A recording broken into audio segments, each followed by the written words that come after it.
Good afternoon. My name is Daniel Diermeyer. I'm the provost of the University of Chicago. And today it is my great pleasure to welcome you to our discussion on jobs and the economy with U.S. Senator Mark Warner. This is certainly a timely and relevant topic that deserves all of our attention. And I'm particularly happy to see so many faculty and students in the audience today. Thank you for joining us and to take the time to participate in this important event. Today's event is organized and hosted by the Becker Friedman Institute for Economics, or as it's affectionately known, the BFI.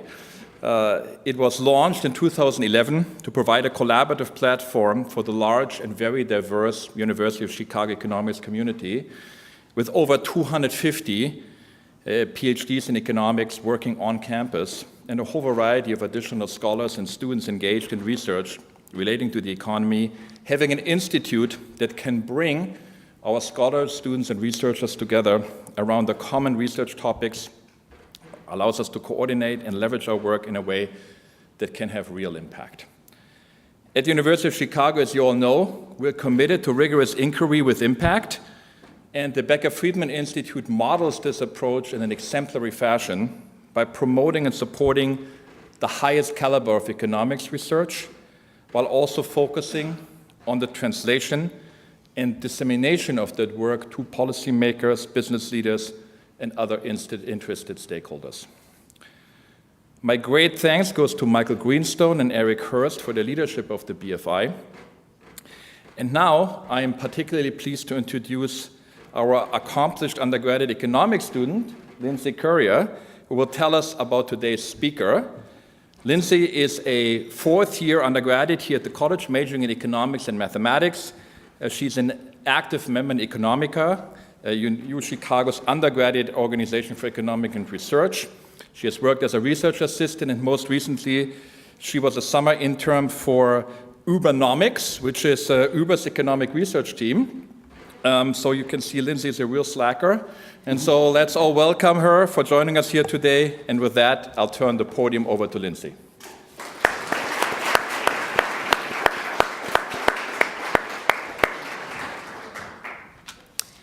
First of all, thanks to the BFI for hosting. I'd like to introduce our moderator, Michael Greenstone, and our speaker, Mark Warner. Michael Greenstone is the director of the BFI, the Milton Friedman Professor of Economics, the college, and the Harris School, and the director of the Energy Policy Institute at Chicago. He has conducted groundbreaking research on the costs and benefits of environmental policy and energy choices, credit markets, and trends in the changing American workforce. Professor Greenstone was chief economist on the Council of Economic Advisors under President Obama and has been a leader in bringing new economic research down from the ivory tower to Washington. Senator Mark Warner is the senior senator from the Commonwealth of Virginia. He has served in the Senate since 2009, and prior to that served as governor of Virginia from 2002 to 2006.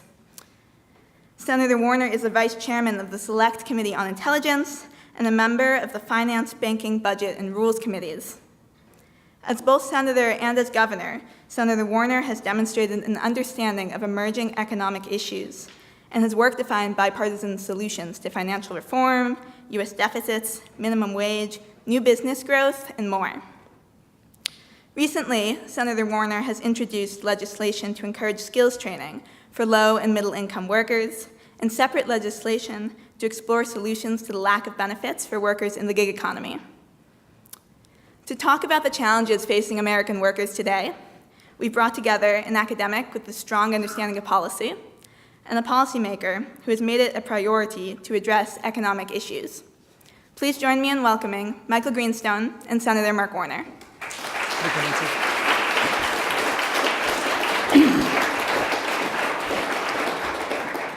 Welcome, Senator Warner. We're pleased to have you here today. Thank you, Michael.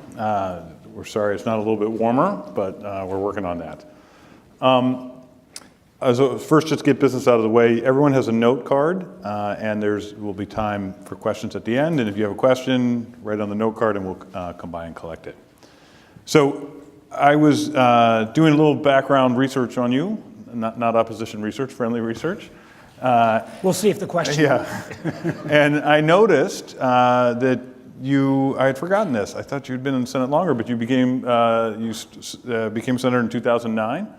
The economy was losing at that point in January 2009, 700,000 jobs per month. Today, it's gaining about 300,000 jobs per month. To what would you explain the million job per month reversal? And what role has the federal government played in it, or government? I think actually, I remember getting hired in November 2008, and my background had been in business as a technology venture capitalist. I had been involved, I was co-founder of a company called Nextel in the wireless business, had gone off and become governor, and I was aware, obviously, as I was running for Senate, of the financial meltdown. But when I got hired and I got put on the banking committee and realized how close we had come in the fall and that winter to complete economic collapse, it was a little frightening. I always remember at first being on the banking committee, we were looking at issues of how we were going to grapple with this, and I asked a couple of good questions, and a couple of guys came up to me, fellow senators, and said, "Gosh, Warner, you really get this stuff." And I kind of puffed up for a little bit, and then I thought, oh my gosh, I understand a little piece, but not nearly the ramifications of what we had to grapple with. And I actually think that history will treat, under both President Bush, Secretary Paulson, and the final couple of months of the Bush administration, and those first 6 months of the Obama administration, as, well, by no means perfect, by doing the right thing, by recognizing that the system was teetering on the brink of what could have led to a depression, and taking at that point extraordinarily bold steps in terms of bailing out the financial institutions, putting in place the stimulus, actions, I think particularly President Obama, having a calming effect with a rational approach, some would say too rational approach. I could only imagine what would have happened if we'd had our current president elected at that moment in time, where our economy might have headed. And while it took longer than we would have liked, you started to see the staunching of that growth, or of those job losses, within the first 6 months of the Obama administration. On top of that, you had, obviously, with a lot of credit should go as well to Bernanke, Tim Geithner, on a very much a quantitative easing strategy in terms of monetary policy. And all that combined led us to where the economy has recovered. Now, while we're approaching full employment, we've not seen, and we can get into this as the discussion goes on, job growth go along with the economic recovery at the level that I would like to see. And we have this moment in time where, in effect, the whole world's economy seems to be in a bit of sync in terms of moving forward. That's the good news.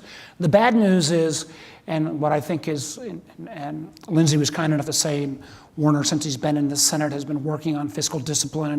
And, on that category, I think I get a D-, because I was very involved in the efforts to try to grapple with our debt and deficit.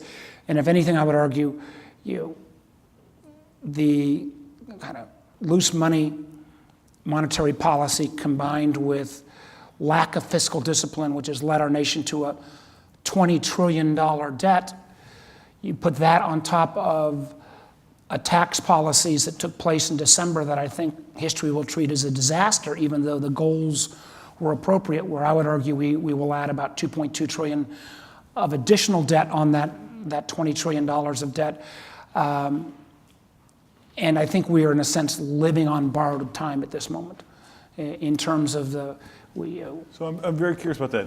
What happened? You were a leader with a Gang of Six and throughout your career on fiscal discipline and doing it in a bipartisan way.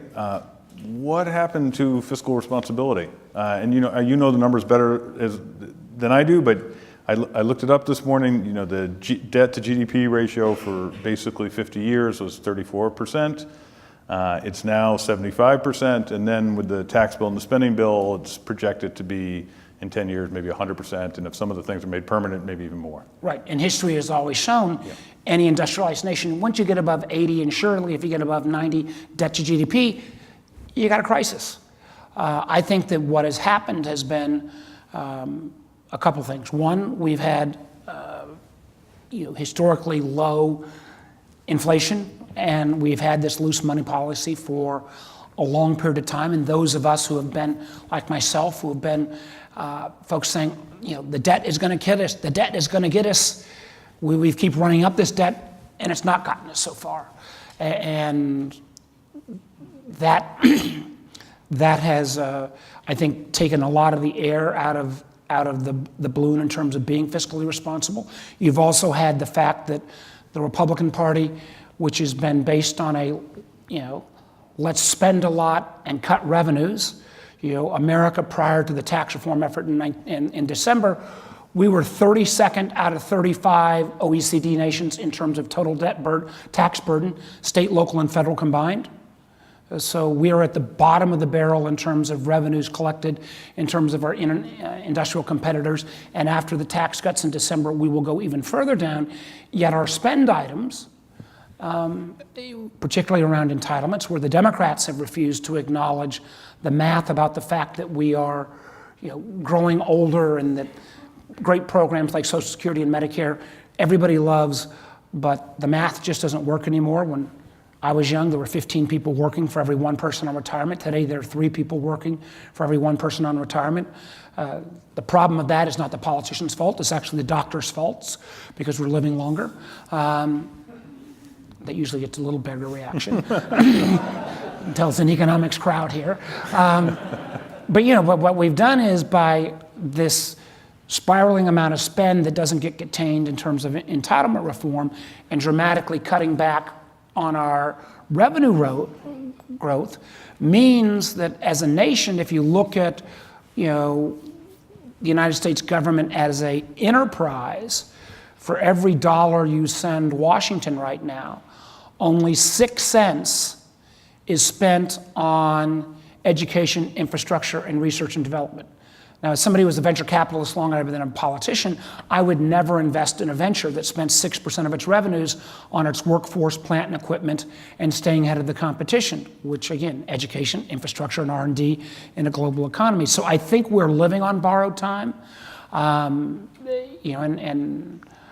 it's been frustrating. We're now, the fun factoid I like to run by, and I have to be careful with my factoids again with this group, but interest rates go up 100 basis points, and they will. That adds, just in additional debt service, about $160 billion a year per year in additional debt service on that $20 trillion base.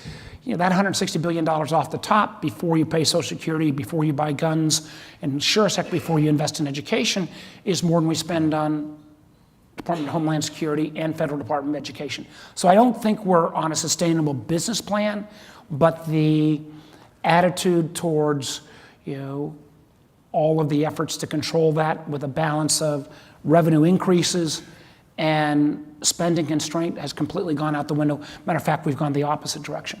So how do you think that happened? What has, there's people like to glorify the past and leave it better than you found it.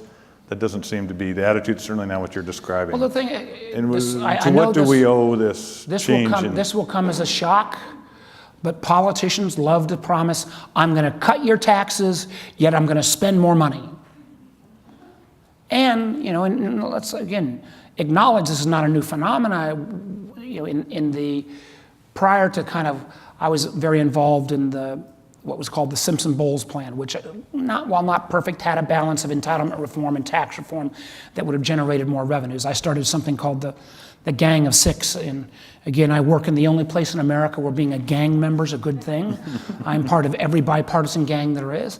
We had moments in time in the 2010, 2011, 2012 period, and when we didn't act, and again, we did cut the deficit, but I work again in the only place in America when we're high-fiving each other that we were only $500 billion in the red for a couple of years. That number will go back to $1 trillion in the red. I am distinctly worried that the tax bill, and then quite honestly, the spending bill of 2 weeks ago. The spending bill of 2 weeks ago ended up pushing discretionary spending back up a little bit more to where I think historically it should be. But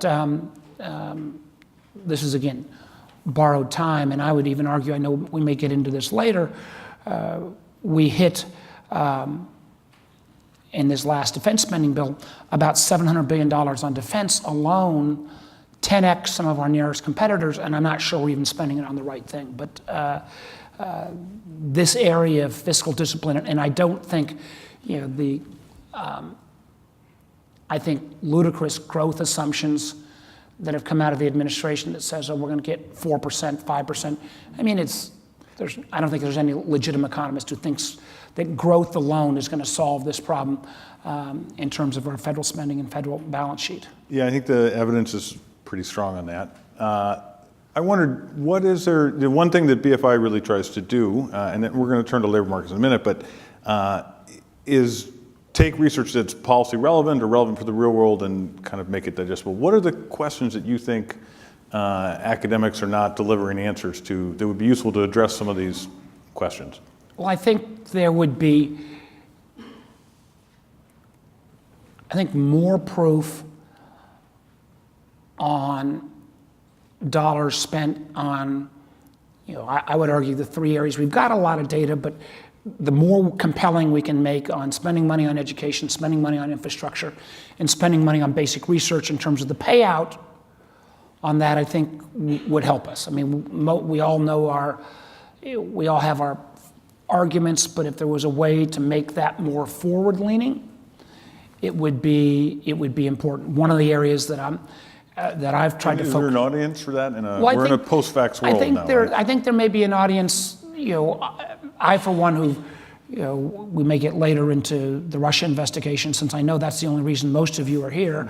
But when you point out China's investment levels in artificial intelligence, machine learning, quantum computing, and 5G technology versus ours, and you post this in a national security context, the one area where you can get politicians to agree to spend is national security. So if you will look, for example, while we've seen some increases in medical research in the last few years, actually this last budget we did put a little bit more into NIH, but the vast majority of increased medical spend in the last decade has been, strangely enough, put into the Department of Defense budget, because it's a hell of a lot easier to get people to vote for Department of Defense budget spend than it is to get it to vote for NIH spend. Now, that may not be rational, but that is the reality. On the question of revenues,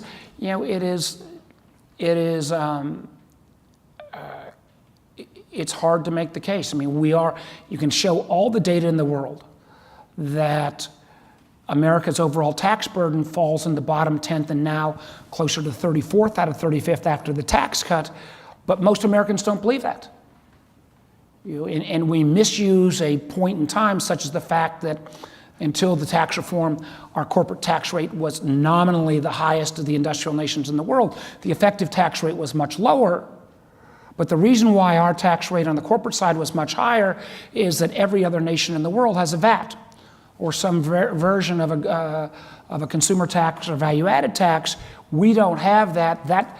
Until they put in place that kind of taxation system, their corporate rates were just as high, if not higher, than ours. So the argument, you're going to have really good economists to start making taxation a little more popular, but the notion that we can have stuff for nothing, we've run that streak, and remember that coming up to the point of the crisis, we'd run 65 out of the previous 70 years on an annual deficit basis. So there's no solution set here that says, oh, this is all the Democrats' fault or all the Republicans' fault. There's plenty of mutual blame to go along.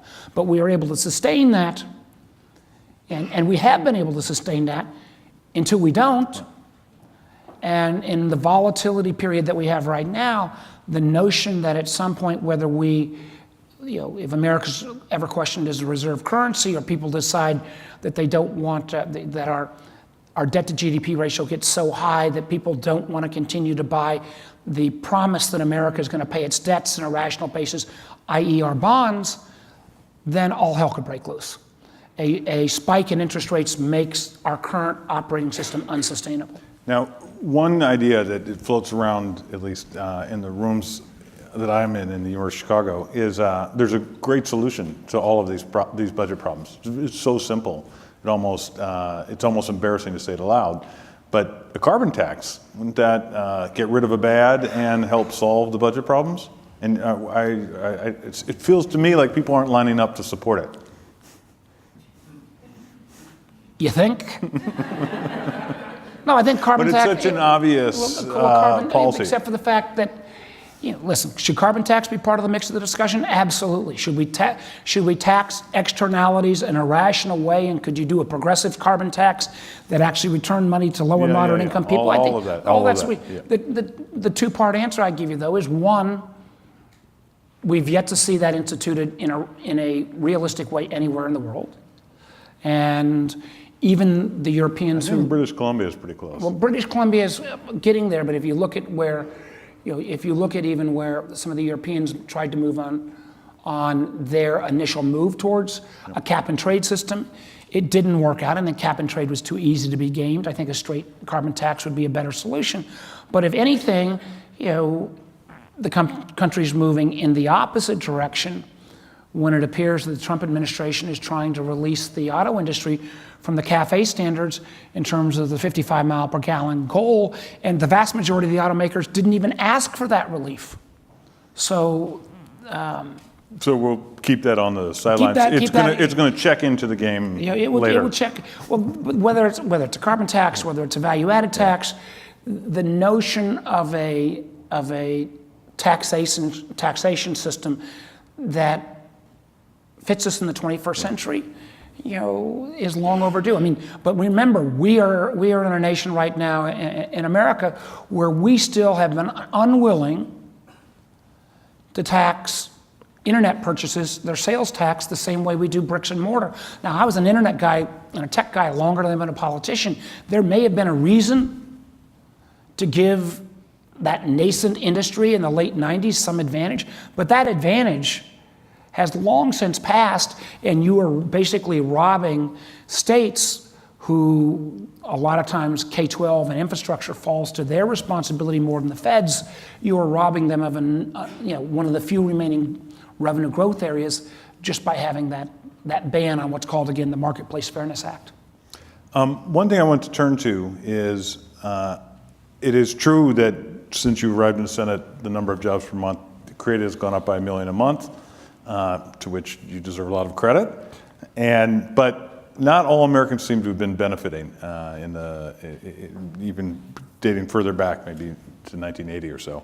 There's my colleague Eric Hurst and Corinne Charles just released a paper. Employment among men aged 21 to 55 has declined by about 5 percentage points since 2000. If you have less than a high school degree, it's maybe 7 or 8 percentage points. There's also all the reporting about the opioid crisis, the dissolution of families, single parent, the children being raised just by one parent, and just visceral pain for lots and lots of American families. I know this is something you've thought a lot about. I wonder if you could talk a little bit about what some of your thoughts on what we should be doing, both for the people who are already post-schooling or post-traditional schooling, Sure. and the people who make sure this doesn't keep happening. Well, here's my theory of the case. And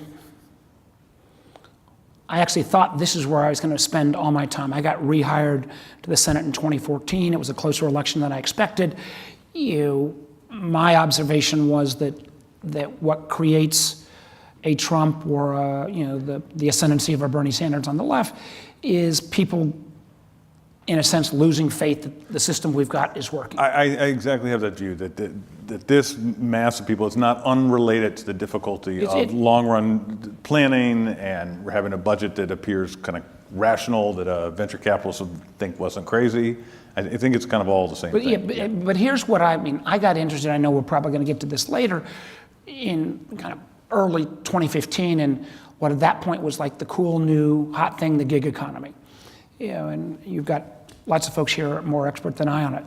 Gig economy is still relatively small as a percentage of our workforce, but what is not so small is the fact that starting in the 90s as large firms, and I would argue started to take any job that was not core to its purpose and outsource it. Either literally outsource it in terms of moving it abroad, or outsource it in terms of taking non-core functions and turning them into independent contractors. I mean, name me a Fortune 100 firm anymore that still has its janitorial staff, its kitchen staff, or anyone else on the company payroll. They've all been outsourced. And what that, I would argue, part of that is based, and I hope we'll get this to another question, is that, and I say this as somebody who's absolutely been a pure beneficiary of our free enterprise system. First in my family to graduate from college, law school, went out, failed miserably a couple times as an entrepreneur, third time was successful in cell phones, done better than I can ever expected. But I gotta tell you, modern American capitalism, I don't think it's working for enough people. And I think there are a variety of outgrowths of that, part of it being the enormous business focus on short-termism over long-term value creation. And there's a whole set of policy changes we could do there. But if we stay on the workforce, what has grown since the mid-90s to where it is today is the growth of the contingent workforce. And that we set up a system in the 1930s and 1940s in this country, which was a social contract that worked really well for 80 years. It was a deal between business, labor, and government that presumed that once you got a job at one firm, chances were you're going to stay working at that firm for most of your career. My dad worked for the same company for 38 years. Never made a lot of money, but he had relatively security in that job, and with that job came health, retirement, and if he were to lose his job, you had unemployment, workman's comp, disability, a series of state-run programs to provide that social safety net. Starting in the 90s, and I would argue partially forced by short-termism, as companies took more and more jobs that were non-core and outsourced them, we've seen this enormous growth in a contingent workforce. And post-financial crisis, that ramp up started going like this. Now, some people have moved into this contingent workforce by choice. The flexibility of working when you want or how you want is a unique difference that is made possible by technology. Some of that is being forced by millennials who don't have that, who abhor the idea of working for the same firm for 30 years. But depending on the data, you got anywhere from 20 to about 38% of the American workforce that is working either as gig, part-time, independent contractor, trying to be an entrepreneur themselves, doing a startup. And what's happened with that section of the workforce is that they have no social safety net. We may be the only industrial nation in the world that really means your social insurance is contingent upon your worker status. You got to be a long-term W-2 employee. So what I've been working on, to give two examples, is I don't think we're going to go back to the economy where folks work for the same firm for 30 years. Let's meet the workforce where it's at, not get involved in this backwards-looking 20th century labor classification battle between 1099 and W-2, and let's recognize we got to create a portable benefit system. So from that first job you get at 16 or 18, some portion of your pay would go to you. Now, who runs that portable benefit? That's a jump ball. I'm not saying it has to be the state. I'm not saying it has to be the government. It could be private sector. It could be fintech. It could be run on your phone. But I would argue that part of the disillusionment in our society today is not only based on income inequality, but income insecurity, because if you are in this contingent work, not only do you not have any social insurance, but your volatility of your income has gone up dramatically. And unless we can create a portable benefit system as well as income smoothing tools for a workforce that I've seen data that says you're going to go from a third of the workforce in this status to about 50% of the workforce by 2025, the amount of social unease is going to exponentially rise. The second point, and then I'll move on, but if you accept the premise that nobody's going to work for the same firm for 30 plus years, then it becomes, and again, for a University of Chicago economist crowd, this is right up your alley. There is no rational reason why anyone would invest in upskilling anyone that's a low and moderate income job, because those jobs are the most likely to be eliminated by technology or to potentially be outsourced. And if you're not going to work for a long period of time in that position, why upskill you? Whereas historically, even if you weren't the world's brightest bulb, you got to work on the line, you could bump up on the line up to your kind of Peter Principle point. Now that's disappeared. So one of the great mistakes amongst many that was made in the ridiculous thing that passed as tax reform last year was, I would have been happy to give corporates, maybe not 21 or 20, but a reasonable competitive corporate rate if you would have traded with them the notion that every firm that takes that rate, and maybe we might even give them a lower rate if they would install this, a meaningful upskilling and workforce training program, because most of what we've done in the past has said it is the public's goal of training you for that first job, and we're still not even getting that fully right, but I would argue even once you're trained for the first job, you're going to need ongoing training. The McKinsey study that said, there will be plenty of jobs even with AI still says 35 to 40% of those jobs are radically going to change over the next 12 years. So if we don't put in place an incentive system, and I think government would screw this up, an incentive system for business to upskill those folks, it's not going to slow down technology or AI, but at least try to equalize. And for example, what we've got, and I've got bipartisan legislation on this, just as I do on a portable benefit system, that said, let's take a very successful tool, the R&D tax credit, and that tax credit being much more lucrative than a simple tax deduction, and apply an R&D tax credit for human capital upgrowth for people that make. Frankly, I don't have as much, I have lots of compassion for you writ large, but if you're getting out of University of Chicago, chances are you're going to be doing pretty well. But why not put in place a human R&D tax credit for people who make less than $90,000 a year?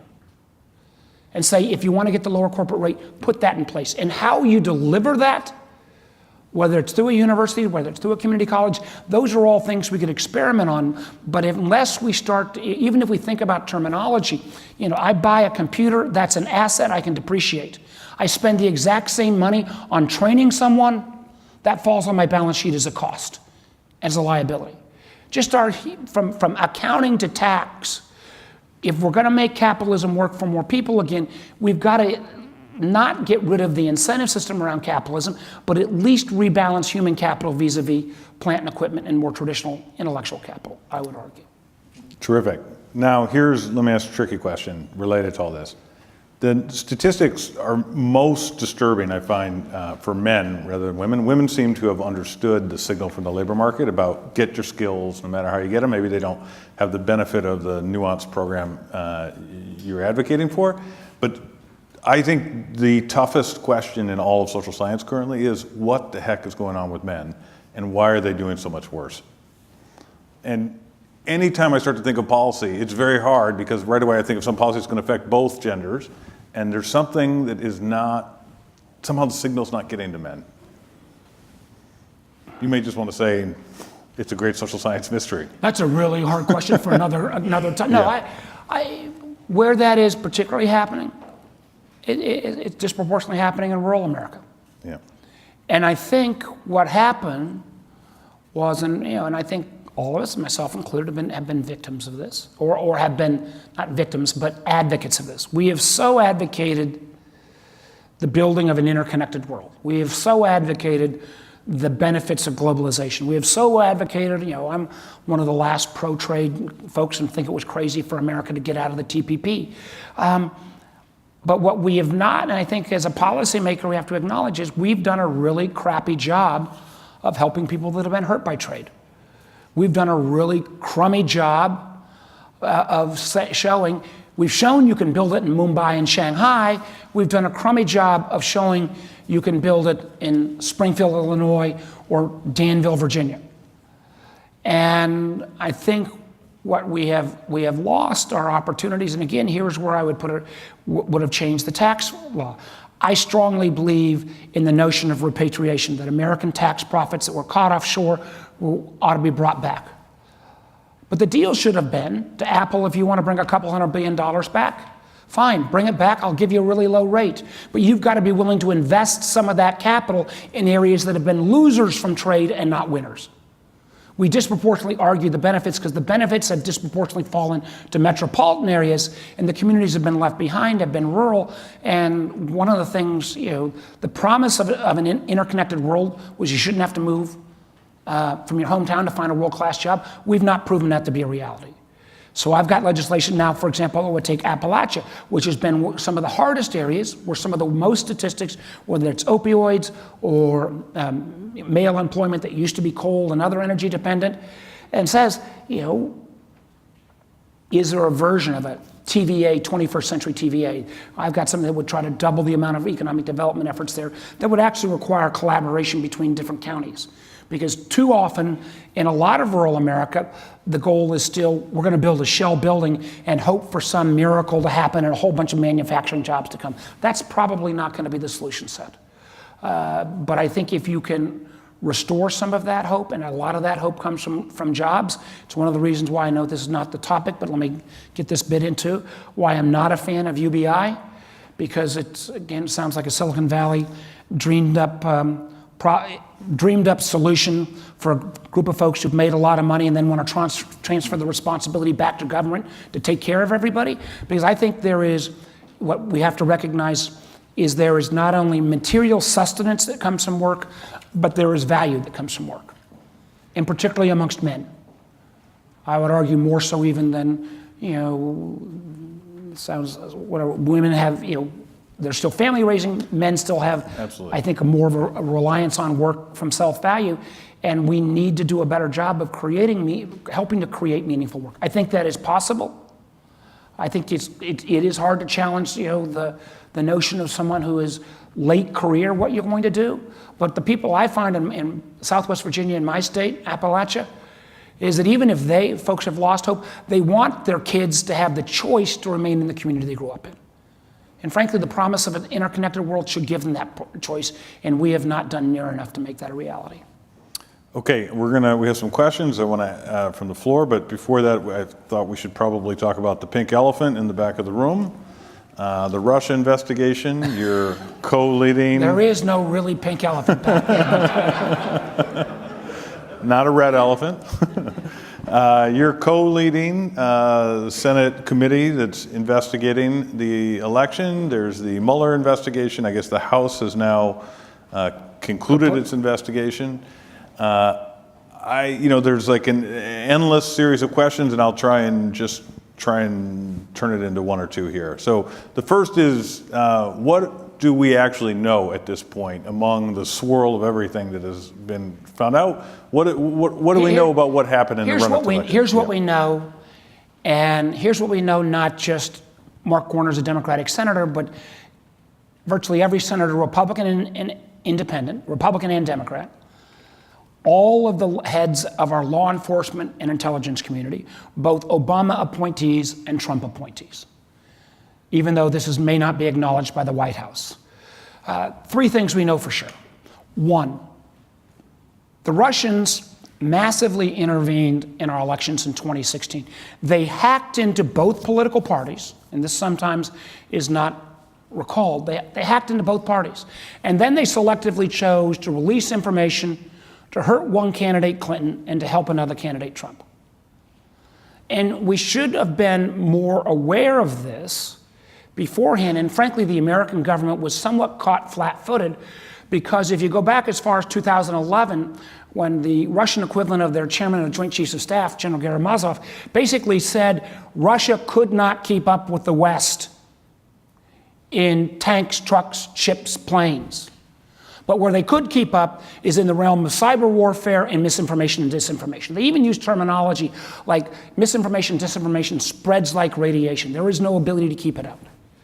And the techniques they used in America in 2016 had been honed in the Baltic states and in Eastern Europe long before 2016. First point.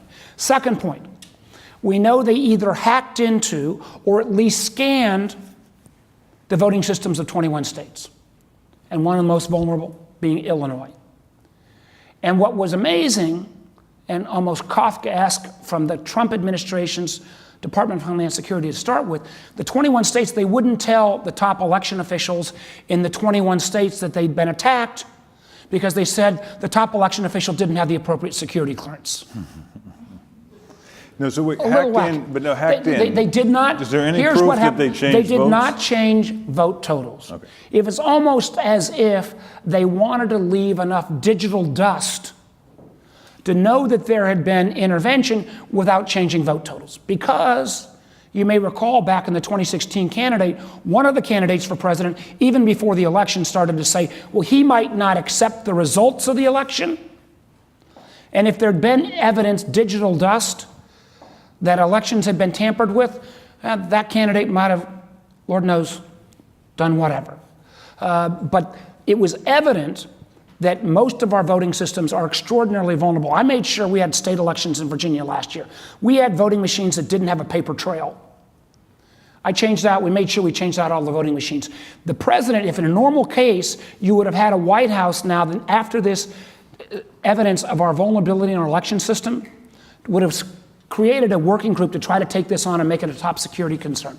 Unfortunately, none of the Trump officials, the FBI head, the Director of National Intelligence, the NSA, have been given any direction. So we have, our Senate Intelligence Committee, bipartisan, has came up with a series of recommendations, make sure every voting machine has a paper trail, make sure you've got appropriate security clearances, have people share information. We had $386 million put into upgrading election security. Third thing, and this is really where things get even more sketchy, is we saw this whole new creation around social media. And let me state at the outset, Facebook and Google and Twitter, these are enormous, iconic American great companies. And they've created a means of communication in social media that unprecedented in terms of its growth and its power of connectivity. But what we saw was the use of that social media, its dark underbelly. It can be used for good, it can also be used for evil. So while at first we thought it was mostly paid advertising, the paid advertising is the tiniest point of the Russian intervention. What was the most important point was the use and the creation of fake accounts. So somebody could say they're Michael from Chicago, and it's actually Boris from St. Petersburg. And what they would do is they would create these accounts and they would mask their political nature. It might be, University of Illinois football, or it would be gardening, or it would be a host of other issues.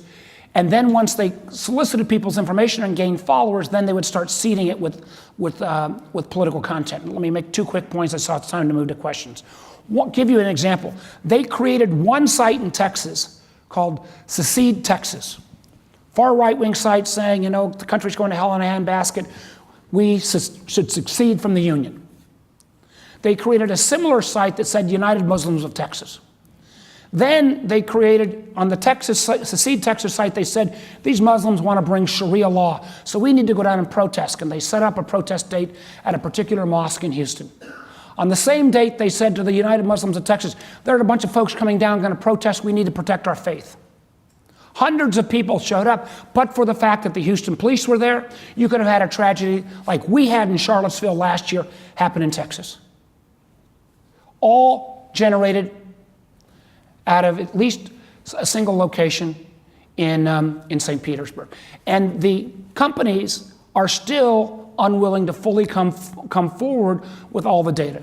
So for example, they used the techniques in America, then they went to France, and if the French were a little bit more, weren't as asleep at the switch, so Facebook took down 30,000 accounts in France in advance of the French elections.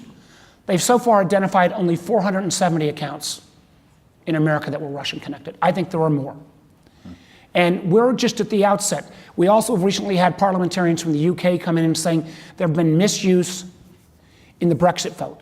And what's remarkable is if you add up all the money the Russians spent in the American elections, the French elections, and the British elections, it's less than the cost of one new F-35 airplane. Take for a moment another data point. America just put a $700 billion defense budget in place. Russia has a $68 billion defense budget. We're spending 10x. Yet in the realm of misinformation and disinformation, we are behind. In the realm of cyber, and we haven't even gotten to the threats posed by China, this is an asymmetrical conflict that our near-peer adversaries believe is being waged right now. And we are not ready, we are not prepared, and we are still grappling. Last point I'll make on this is we're still grappling with fake accounts being set up. How many of you have heard of deep fake technology? Deep fake technology will come out, 2018, 19, and 20. That's where you can put my face on Michael's body appearing in a video. And Lord knows what he does in his off hours. Or if you're a public figure, if you got more than 20 hours of video of someone, you can have a video of me sitting here speaking, and my mouth will be moving, but the words that will come out have nothing to, they'll be my voice, but there'll be nothing in terms of the actual words I'm saying. So the notion that this is not going to get exponentially worse, we're kidding ourselves. And unless we can find a way to sort through this, and I don't want to kneecap the American companies because right behind them there are 25 plus Chinese tech companies, all with asset values north of $20 billion, many of which do as much, if not better, at using some of these tools than the American companies. So this is in many ways the realm of where the new security fight will be. And I feel at times we're buying the world's best 20th century military in terms of tanks, guns, and ships, when the conflict is going to be social media and misinformation and cyber.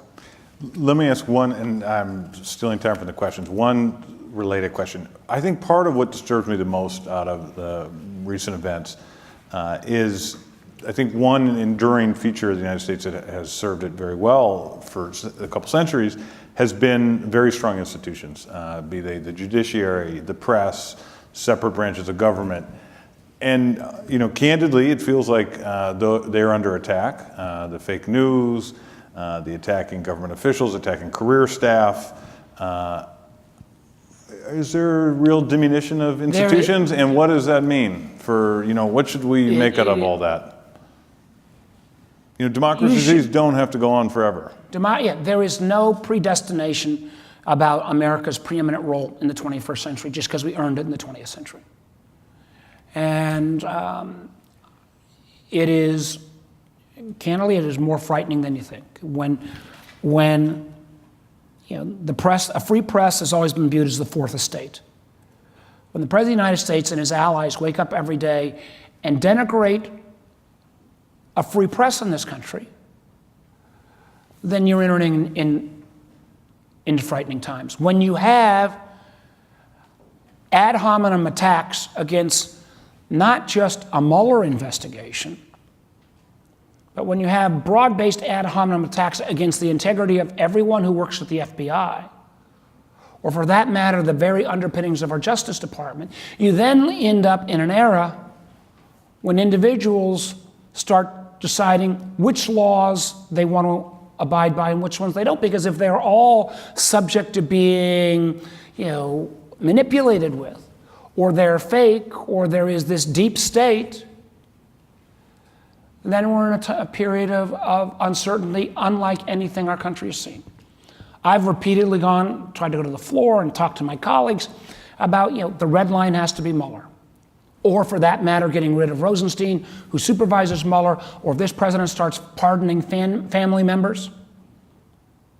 I can't sit here and tell you where this is going to end. Our investigation is still open. I'm reserving judgment in terms of what level of collaboration, cooperation, whatever took place. I will hold off. But the thing that's so frightening is that when you make these comments and undermine institutions, and then that undermining is accelerated by foreign entities, and the game plan that Russia used in 2016, other countries and entities can use that. It is pennies on the dollar. And that is then reinforced by other fake accounts, and those fake stories or comments are pushed to the top of your news feed by automated bots. Then that pervades your thinking, and the integrity of the institutions get undermined. And once you've done that, even when this president is gone, the undergirding foundation is somewhat questioned. And I believe that there may be times, I believe in the next 8 months, our country may be tested unlike it's been in my lifetime. And I say that as somebody that's old enough to remember, the darkest times of the Cold War and reminding myself of the challenges around Watergate and Nixon. But there are challenges we could face, and I think we're all going to have to be called upon. And what I hope and pray on is that most of the people I work with are people of good faith, regardless of where their political views fall. But at some point, we're going to have to determine whether we are a nation of a rule of law and whether any person is above that law and whether we are a nation that respects our institutions. And that doesn't mean you shouldn't criticize your institutions. That doesn't mean we shouldn't point out their flaws. But pointing out flaws or bad actors is different than impugning the integrity of everyone who works in our Justice Department. Thank you. Just to cheer you up on a Monday afternoon. Okay. So we have some other questions for you. This is just a perfect University of Chicago question for you. It's from the floor. As a recovering entrepreneur, what has led you to think government can allocate capital more efficiently than the private sector in seemingly all areas of research? It's a classic Chicago question. Classic Chicago question. Yes. Well, let me first of all start with the basic market is always right presumption. I think the market is right most times if you fully bake in all our externalities. If you bake in the cost of carbon to our atmosphere, you bake it in, then the market would respond appropriately. I think the market is oftentimes right when depending on which time horizon. If my time horizon is only the next quarter and trying to get that extra 2 cents that I promised Wall Street, then when will I ever invest in human growth or infrastructure or research and development? Because they by nature are not short-term based returns. So if we get the market fully adjusted on the right time horizon, as we say on a corporation is a creature of the state. There is no such thing as a corporate entity without a state charter. Maybe the state charter needs to say a corporate's responsibility and fiduciary duty is to not only shareholders but stakeholders. And maybe there needs to be a redefinition around fiduciary duty. So does the government always get it right on R&D? Absolutely not. But what we have seen in the last 20 years, and since the decline of the Bell Labs and others, we've seen a dramatic decline in basic research from the market side, and it's all been pushed to the public sector side. For which there's a strong case for the public sector involvement. Yeah, but that's where I get upset with sometimes the market-only solution. If the market was going to bear the full cost of development, if the market was going to bear the full cost of human capital development, then that would be fine. But what I find, particularly from some business, is this let's push everything that's long-term onto the public's responsibility, and at the same time an effort to starve the public of the resources it needs to do that basic job. Okay, next question. I'm going to sneak in 2 more before we start getting the hook. Yep. Which country did better, or is doing better, or will do better in the tariff battle between the U.S. and China? And I had a trade question too, but I think I generally think. And should we be engaging, let me broaden the question a little bit. Should we be engaging, is there anything wrong with trade with China? No, I would argue that trade battles usually end up with more losers than winners. But I would also argue because we've failed to have a cyber doctrine of response, we knew what the rules of the road would be in chemical warfare and landmines. Cyber we've not. So we have had for a decade plus, and particularly vis-a-vis China, enormous theft of intellectual property. We've had a willingness of American companies to go in. They've been so seduced by the size of the Chinese market, they've been willing to do joint development and give up the family jewels in ways they would never do to enter into any other nation. And we have, in the sense of many of the Chinese tech companies, a willingness for them to collaborate with the Chinese government. As we know, what many of the Chinese tech companies are now doing is they are creating, because there's not the equivalent of financial credit in China, they are creating social credit that monitors all of your behavior to the point of how well you are, how good you are at being loyal to the regime. So I think they're operating on a wholly different set of rules. And if I was going to pick a challenge to fight back on China, it would be around intellectual property. It would be around technology. It would be around recognition that we need a willingness to actually occasionally cyber punchback. We've been so afraid of using any of our cyber tools because of our technological advantage. I mean, New York goes dark for 24 hours, it's a crisis. Beijing, until recently, goes dark for 24 hours, it's a problem. But it has been basically a free lunch to come at American intellectual property the last decade plus, and that's where I put my efforts. Okay, this is the last question of the day. I think it's a good one to end on. It reflects our undergraduates. As someone who can live and work pretty much in any country, do you think I, parentheses, 21 years old, it's obviously not me, should move to another country like China, India, or some other place? Why should I stay in the United States? I think If that's not a softball for politicians. That is a softball. That is a softball. Listen, I think one thing I have enormous respect for China at this point. There is an organized plan. There is a plan and a kind of a rowing in one direction that does not exist in the same fashion here today. What you have to give up in terms of intellectual freedom, liberty, the ability to experiment, the ability to take risks, you find nowhere else. With all the challenge we got, I wouldn't bet against our country on any basis. But to maintain that, I would ask you, here's my three asks of you guys. One is, as much as when the news comes on, probably many of you at this point want to throw a shoe at the TV. I feel the same way, and I'm inside the TV. But don't tune out, because if you tune out and say to hell with all the politics and being involved, all you do is turn the keys over to the extremes. And the one thing the history of this country, which is different than India or Russia or China or most other countries, we for our 270 odd years have basically, we go back and forth, but we've kept it relatively down the middle, and we don't veer from extreme to extreme. And our country's whole premise was based upon the need to compromise. And what I see increasingly in politics are people who believe their side has a monopoly on truth and patriotism. So I'd ask you please not to tune out. Second thing, and this one's actually even a little bit harder, although with a bright group like this, it shouldn't be that hard. Just because somebody says they read it on the internet doesn't mean it's true.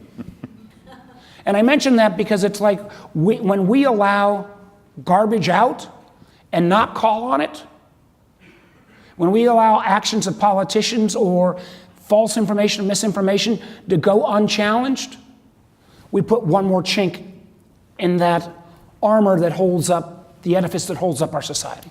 And the last thing is, and this is more on the political front, I would argue that we want people to get things done. The biggest difference between being in business and politics is in politics, you can have your whole career and just be against something. In business, you used to get measured by what you get done. And I argue if we want to get stuff done, we've got to then reward people of goodwill in both political parties. So that means occasionally getting out of our own political foxholes. And yes, that means if you're a Democrat, vote for a Republican, if she's willing to do something around financial responsibility about paying for things rather than saying everything's for free. And if you're a Republican, vote for a Democrat who's willing to acknowledge that our entitlement programs are not sustainable. Until we reward good behavior from elected officials who actually want to put country first, then you're going to get more of what passes for political debate, and most of the political debate we have right now is totally caught in the 20th century. When the challenges that you're facing as students and professors is how we do forward-leaning, and our country is at its best when we're forward-leaning. Thank you all very much.